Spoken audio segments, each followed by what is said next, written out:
Coming up next on This Week in Torrance, volunteers receive a well-deserved thank you from the city. Then, despite the heat, Torrance police officers win a grueling competition. Plus, we'll bring you up in the air, courtesy of the Flying Fortress, and we'll bring you down to earth to learn why this biker is hitting the road. These stories and much more are just seconds away. Your local news starts right now.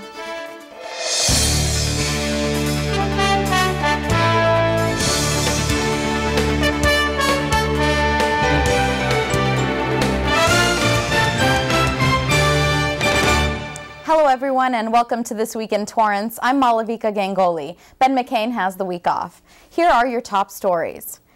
First, pink slime, now mad cow. The beleaguered beef industry took another hit recently with the discovery of mad cow disease here in California. But this setback may be short-lived. The infected Gary cow, only the fourth ever discovered in the U.S., was found as part of the USDA's regular cattle tests for the disease. The department responded quickly, explaining that consumers were never at risk because none of the animal's meat was bound for the food supply. The cow acquired the infection from a random mutation, not from eating infected cattle feed. The World Health Organization has also said that humans cannot be infected with mad cow by drinking milk from infected animals. Here are some highlights from the most recent City Council meeting. LA City Council member Joe Buscaino spoke at the meeting to discuss joint efforts between the City of LA and the City of Torrance. Those projects include the Torrance Transit Park, the promotion of tourism in the South Bay, and ongoing business creation.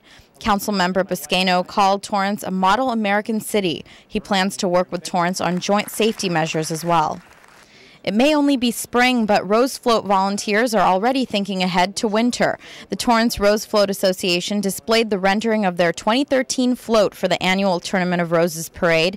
The parade theme is Oh, the Places You'll Go. The Torrance float will be named Follow Your Dreams and will feature a lounging little boy and a 35-foot-tall rainbow. Last year, the city announced they could no longer provide funding for the float's construction.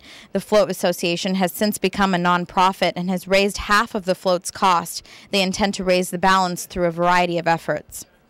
The week of April 29th is Municipal Clerks Week in the city. Don't know what clerks do? They serve as liaisons between city government and residents. They also provide educational programs and workshops.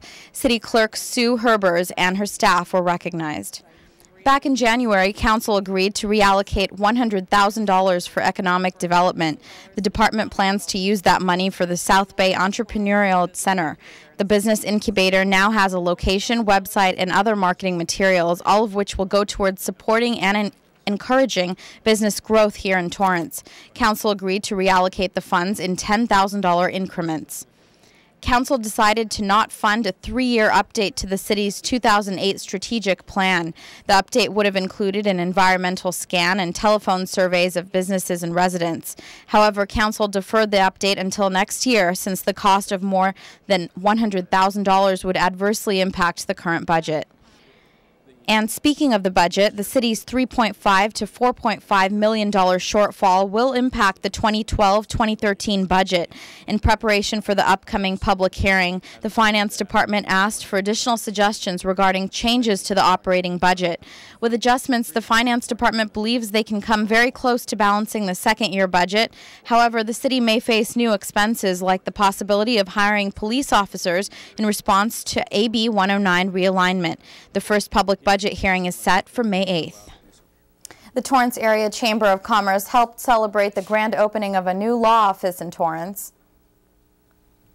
Many of our clients are in the Torrance area.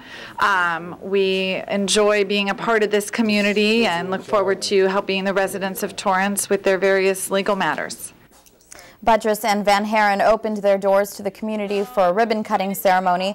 The new law office specializes in criminal defense and family law. Between the two attorneys, Patricia Van Haren and Lisa Budrus have 30 years of experience in matters involving divorce, custody, adoption, juvenile defense, and DUI defense. And they both have close ties to the South Bay. My family lives here. I was raised here. I chose to come back here even though I went away for law school and lived in another state. I came back to practice here. For more information, visit criminaldefenselawyer.com. The city has more than 2,000 volunteers. Together, they served Torrance for more than 9,000 hours last year. Without them, certain programs would not be able to operate. Reporter Alexa Sita takes us to a dinner that honors all they do for the city. Hundreds of volunteers gathered at the Toyota Auto Museum for a celebration. Those being honored are the unsung heroes of the city, a group that allows so many activities in Torrance to flourish. Our volunteers. Let's start with the Land Cruiser table, and I'd like to bring up Dave from Southern California Live Steamers, Bob from the Madrona Marsh, Martin from the Madrona Marsh, Eileen from the Madrona Marsh, and Ramil from Youth Sports. Volunteers fill a major need within Torrance, supporting programs like those at Madrona Marsh, city libraries, and the farmers market. The impact of their work is often intangible and always invaluable.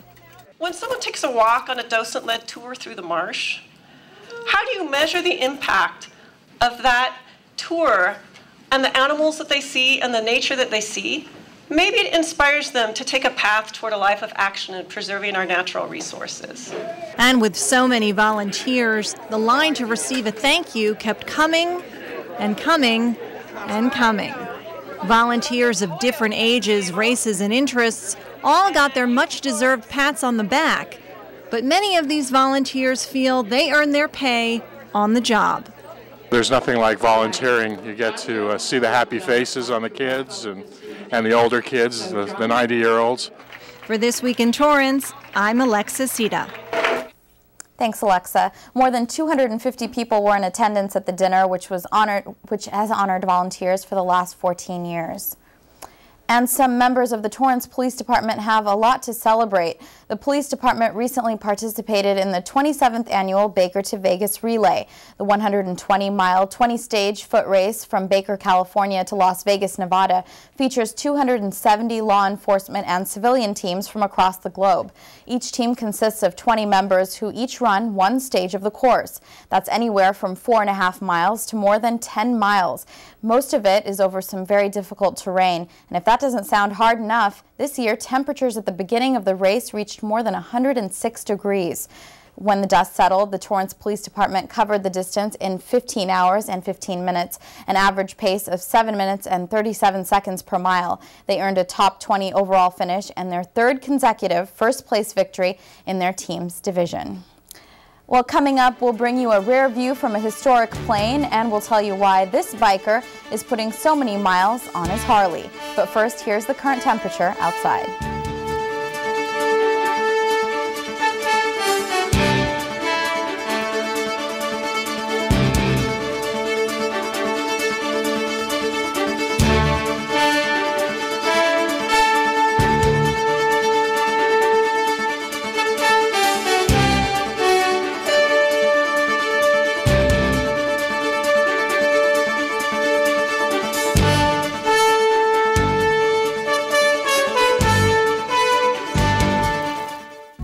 Folks about marriage. You know, marriage makes me think of sports. You know, teamwork, dedication. Okay, let's see what people say. Let's say your marriage is a sport.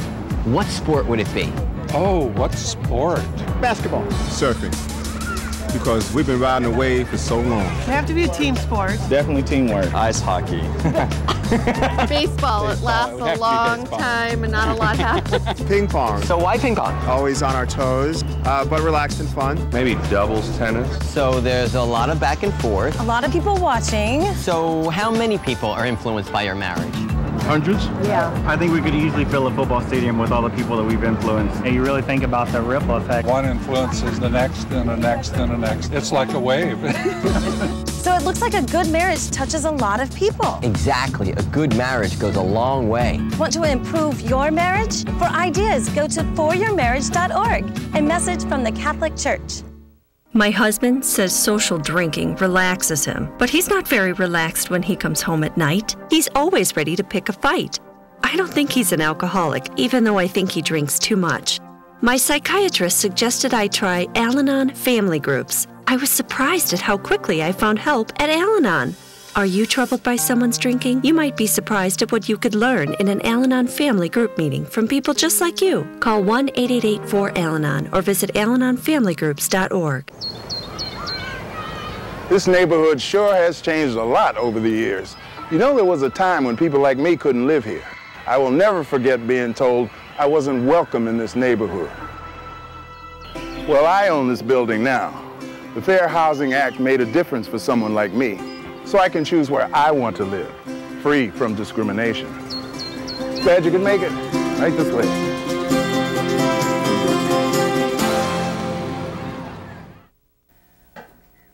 Every year, the Torrance Sister City Association hosts Bukasai. Students, volunteers, and different organizations work together to bring food, art, and entertainment to those interested in the Japanese culture. Reporter Ella Sagamonian explains.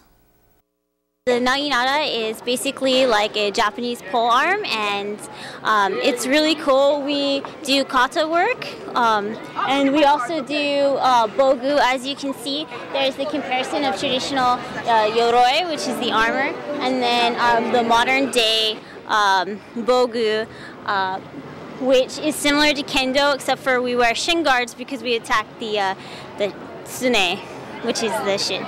Come again. Now, I know some of that had to be a different language. See, Jenny is a prime example of the growing numbers of Torrance residents outside of the Japanese culture that are learning and practicing it. And thanks to the 40th annual Bukasai Festival held by the Sister City Association, vendors and artists like the Naginata group of Torrance can spread the seed of cultural education. The Bukasai here, the Sister City, has been really promoting the understanding of Japanese culture to the community. In the spirit of today's event, my new friend here, Lily, helped me try on a kimono at this interactive Naginata booth, where people can come and not only see, but try on the Japanese culture. It's never too late to learn something new, and at the Bukasai Festival, kids get an early learning experience through activities like origami. Adults also received a lesson in the Japanese art of floral arrangements and got a chance to watch a traditional tea ceremony. I think it's a good chance for us to show some of our crafts that pertain to the Japanese culture and let everybody see some of the crafts that they may not be able to see at other places. While vendors and guests enjoyed the food, art, and entertainment, the Sister City Association brings more meaning to the Japanese Cultural Festival with a main cause for the celebration. To support the student exchange program with Kashiwa and to see smiles on 8 students' faces. All proceeds from the event fund this program that has allowed students from Torrance and Kashiwa, Japan to visit each other's hometown for 3 weeks since 1974. So as people here learn more about their culture, the festival also benefits the lucky 8 who go straight to the source for a crash course in life in Japan. For This Week in Torrance, I'm Ella Sagamonian. The Torrance Sister City is celebrating 40 years of cultural exchange. For more information, visit torrancesistercity.org. In some California communities, homeowners are required to have water-tolerant plants surround their property. The plants can help deter fires from spreading, but they can also help in other ways. Reporter TK Trinidad explains. The Madrona Marsh 236th Place project on 236th Place in Arlington is helping people see that water-wise gardens are the way to go. The benefits of that is you not only have a beautiful, really responsible garden, but you also have a habitat. The project started 4 years ago and uses native Southern California plants which require less watering in the long run. All of them are native flowering plants. All of them are drought tolerant, so they don't need to be watered very much. Water-wise gardens are a great way to save money, but before you start digging and planting, Drake suggests you do this first. We really encourage people to keep costs down and learn about it themselves before hiring a contractor, because then you're getting exactly what you want. It cost $7,000 to create the project, and with the help of Ron Merlin, who ran the installation as an Eagle Scout project and others, the garden was up and running in less than 3 weeks. He brought about 75 people out there. You can imagine little kids, 6 years old, all the way up to senior citizens, all out there working really hard to put those plants in the ground. In 5 years, the 236th Place project will be full grown and will only require watering 3 times during the summer. For This Week in Torrance, I'm TK Trinidad. For more information, visit friendsofmadronamarsh.com. How far would you go for an important cause? One man will go 25,000 miles by motorcycle. Reporter Ella Sagamonian has his story.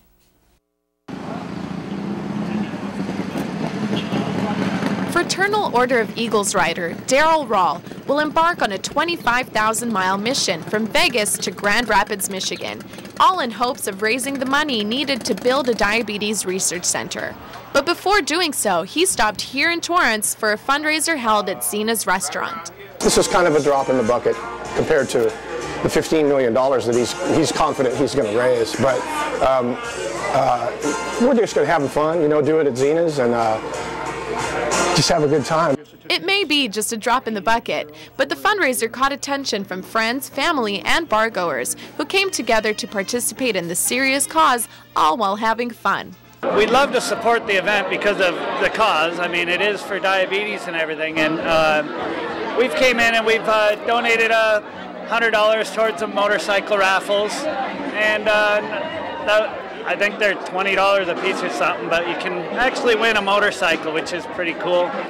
Raffle winners will get to take home their very own Harley, but if you happen to be one of the lucky ones, leave the cross-country excursion to the professional, as Daryl has been training intensely for the months ahead. You practice riding the bike and you use all the bike safety measures, and I'll have people around me that'll be there. They'll be talking to me. I have a headset and the helmets. I wear all the safety equipment that you need to wear when you're riding a motorcycle. And I'll be able to talk to people while I'm riding on the phone, on the Bluetooth, of course. And they'll be communicating with me, make sure that I'm okay and that I'm feeling good and that I'm awake. And there will be an EMT or a nurse that'll be traveling with us the whole time to make sure that if there's anything that happens, that we're taken care of. The grueling effort is done to spread the message and spark the interest in not only the Guinness Book of World Records, but everyday people who can help out. It caught my attention. It'll catch a lot of people's attention. And the fun thing about it always feels good to write a check or go to a fundraising event and donate money. It feels good. But to root for a guy, in a superhuman effort is just more fun. For Torrance CitiCABLE, I'm Ella Sogomonian. You can follow Daryl on his trip across America beginning June 14th. Just visit ironeagle.org. Coming up, thanks to some aviation enthusiasts, we're going back in time on a special airplane. But first, here's your 5-day forecast.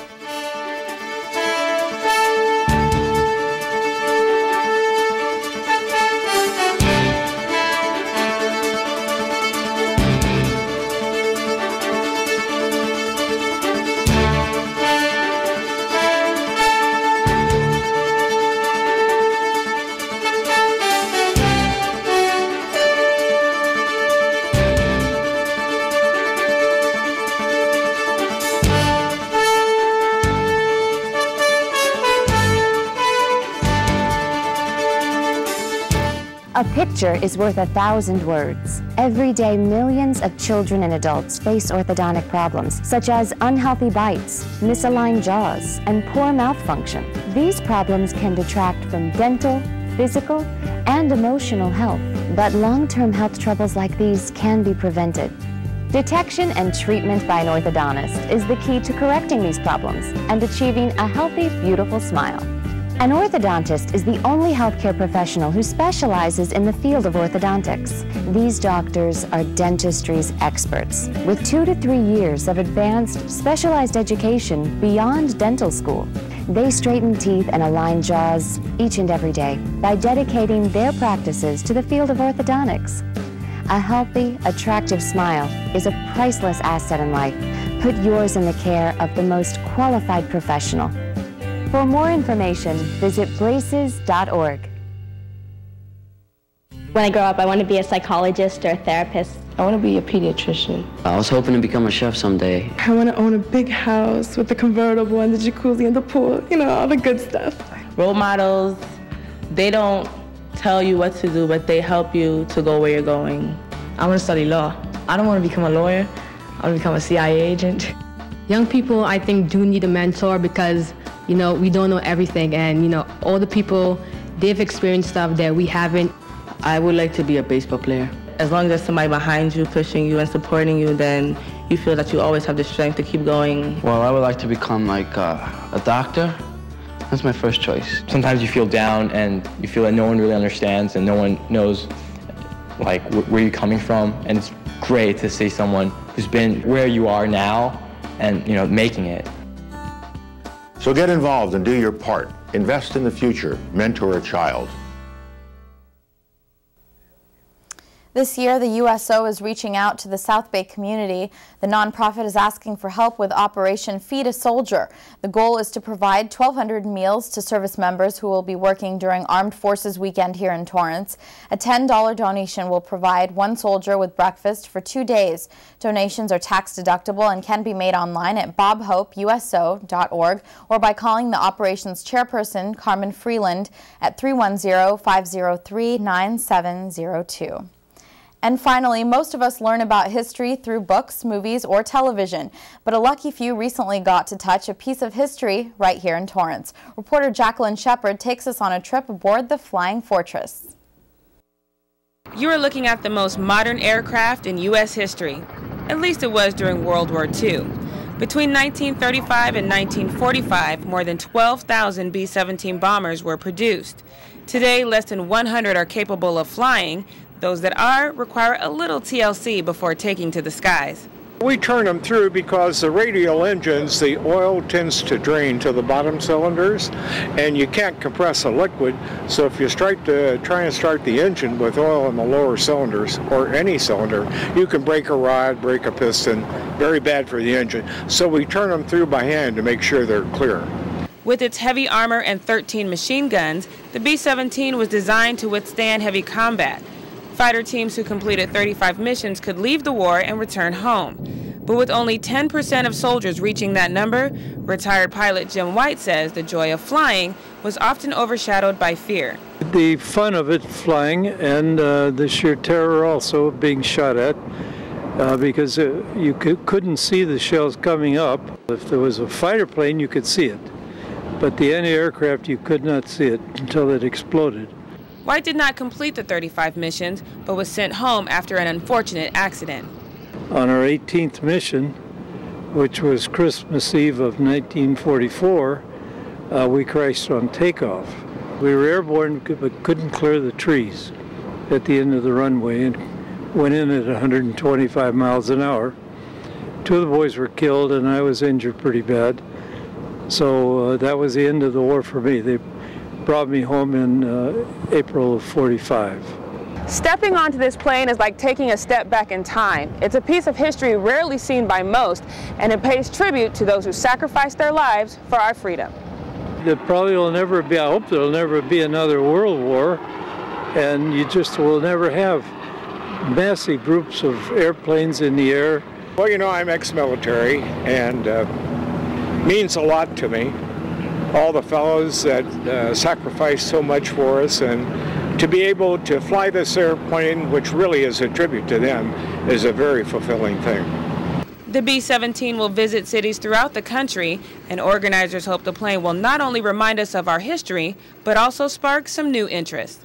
We've gone kind of through some phases in this country, and I think we're seeing a resurgence of young people coming back to aviation. Sure hope so, anyway.